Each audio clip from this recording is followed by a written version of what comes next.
امروز اگر آن تب و آن سوز دلم نیست، زان است که غمخواره و دلسوز دلم نیست. این ساعت و این لحظه و این آن پریشان، این ساعت و این لحظه و این آن گریزان، هر روز خدا هست ولی روز دلم نیست.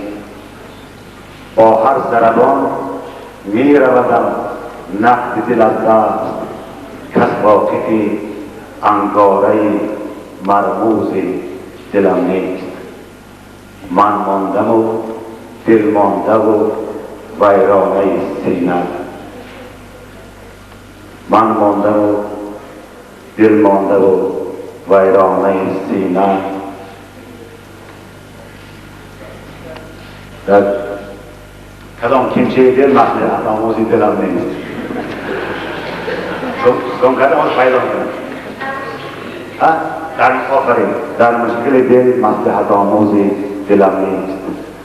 روزی که تنم مرد کفندوز تنم هست، روزی که تنم مرد کفندوز تنم هست، روزی که دلم مرد کفندوز دلم نیست.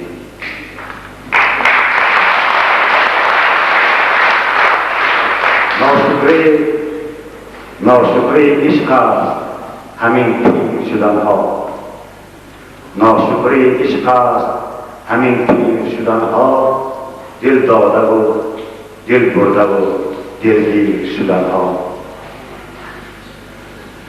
جان داده و جان کنده به جانان نرسیدن، آخر ز خود و جان جهان سیر شدن ها. تا کله مقصود تپش‌های روانکاه، آخر به صد افسوس سرازیر شدن ها. خود تیر زمین ولی هیچ ندانیم، با قد کمان خود چی بود تیر شدن ها. مصروف خزان است گلفشان بهاران، تدرود جهان است جهانگیر شدن ها.